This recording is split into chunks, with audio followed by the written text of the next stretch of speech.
2 লাখ লোক একত্র করলে কেমন দেখায় আমাদের এই এখন যারা এমপি মন্ত্রী হতে চায় তারা এই ধরনের অভিজ্ঞতাই তাদের নেই। তারা কখনো টেরই পায়নি যে পিছনে 20,000 লোক বলছে রনি ভাই জিন্দাবাদ, পাবেল ভাই জিন্দাবাদ, ওটা কেমন লাগে দেখতে। এনসিপির যারা নেতৃত্ব এদের তো প্রায় সবারই 30-এর নিচে বয়স বা 30 বছর বয়স হবে। তো ধরুন সর্বশেষ যেটা অ্যাক্টিভ একটা নির্বাচন সব অংশগ্রহণ করেছে সেটা 2008 সনে। তো 2008 সনে নির্বাচন হলে আজ থেকে 15 বছর আগে নির্বাচনটা হয়েছে।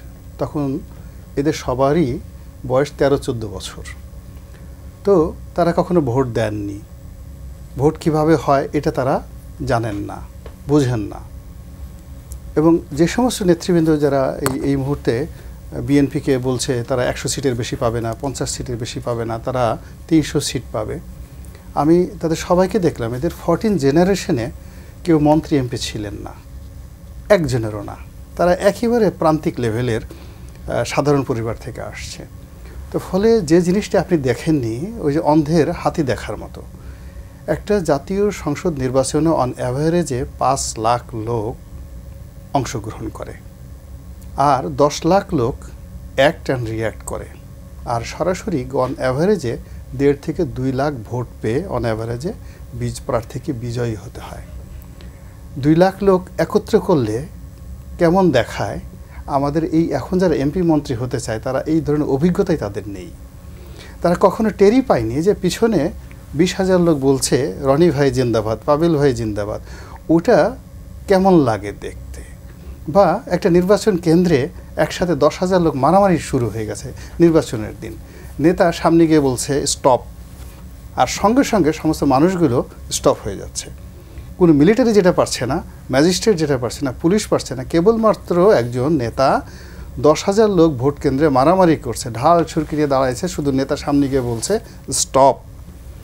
এখন এই যে দেখেন ঢাকা বিশ্ববিদ্যালয় বিভিন্ন জায়গাতে আমরা ভিডিও ফুটেজে দেখি, মানে 10,000 20,000 মারামারি না, 2-4টা পটকা ফুটছে, পোলাপান দৌড়ে কীভাবে গাড়িতে উঠবে এই জন্য পাগল হয়ে যায় মানুষ।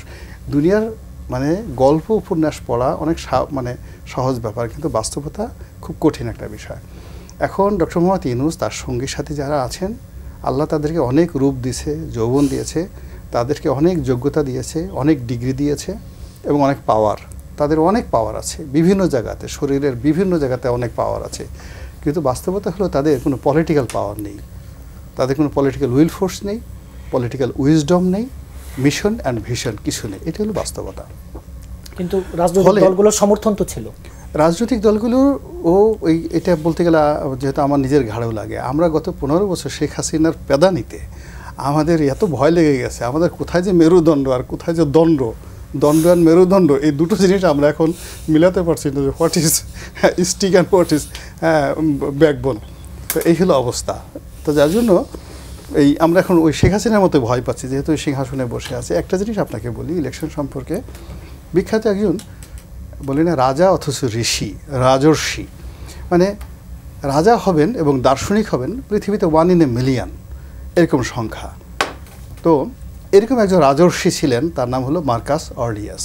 মুসলমানদের মধ্যে হযরত আলী ছিলেন এরকম যোগ্যতা সম্পন্ন রাজা অথচ ঋষি। তো মার্কাস অর্লিয়াস একটা কথা বলে গেছেন, রোমান সম্রাট, যে কথা হলো, তো যে জিনিস সম্পর্কে যে বিষয় সম্পর্কে আপনার কোনো অভিজ্ঞতা নেই বা জনগণের অভিজ্ঞতা নেই, সেই বিষয়ে যদি শতভাগ জনসমর্থন থাকেও তার 2 পয়সার কোনো মূল্য নেই। বোঝার চেষ্টা করেন। আর যখন কোনো রাষ্ট্র বা রাষ্ট্র এইরকম কোনো বিষয় যে বিষয়ে জনগণের অভিজ্ঞতা নাই সেটি জনগণের কাছে ছেড়ে দেওয়া হয় সমর্থনের জন্য, এটার চেয়ে বড় প্রতারণা, রাষ্ট্রীয় প্রতারণা আর হতে পারে না। এবং কোনো রাজা যদি যখন এই প্রতারণা করে তার পতন ওখান থেকে শুরু হয়। এখন যে কথাটি মার্কাস অর্লিয়াস বলে গেছেন সেটার প্রেক্ষিতে একজন দার্শনিক বলেছেন যে তোমরা মানে নির্বোধেরা যে বিষয়গুলো নিয়ে এখন কল্পনা করছে, নির্বোধেরা আজ থেকে 1000 বছর আগে জ্ঞানী গুণী পণ্ডিতেরা সেই কাজগুলো প্র্যাকটিক্যালি করে রেখে গেছে পৃথিবী থেকে, নির্বোধরা সেটা জানে না। এখন এই যে সংস্কারের কথা, নির্বাচনের কথা, যা কিছু হচ্ছে, এই কথা দেখেন, এই যে মার্কাস অর্লিয়াস, আপনি গ্রামে যান, গঞ্জে যান, জুলাই সনদ কি, এর ধারা কি, 84টা ধারা, 4টা বিষয় কি, এই যা কিছুই যে 9 মাস বসে আলী রিয়াজরা রাষ্ট্রের টাকা খরচ করে করেছেন, যদি 1000-এর মধ্যে নয় 1 লাখের মধ্যে একজন লোককে আপনি খুঁজে পান যে ওই সম্পর্কে তাদের আগ্রহ আছে, পড়া তো পরের ব্যাপার, আগ্রহ আছে, 2 নম্বরে তারা পড়েছে, 3 নম্বর হলো তারা এই ব্যাপারে অংশগ্রহণ করতে চায়, they have the interest to participate, এই বিষয়ে আপনি বাংলাদেশে 1 লাখের মধ্যে একজন লোককেও এই 9 মাসে আলী রিয়াজার যা করেছেন একজন লোক পাবেন না। তা 18 কোটি মানুষের মধ্যে যদি ভোটার সংখ্যা এখন ধরেন কত, 15-13 কোটি, তো 15-13 কোটি ভোটারের মধ্যে যদি লাখে একজনের কথা আমি বললাম যে একজনকে আপনি পাবেন না, তাহলে এই যে তাদের যে পণ্ডশ্রমটা, এটা মার্কাস অর্লিয়াসের সেই বক্তব্যের সাথে মিলে গেল না? এখন আপনি জনগণকে এমন বিষয় বলছেন, সিল মারো, হা বলো, না বলো, যে ব্যাপারে জনগণ কিছুই বোঝে না, জানেই না, আগ্রহী নাই, তো এরকম একটা জায়গাতে আপনি নিয়ে যাচ্ছেন।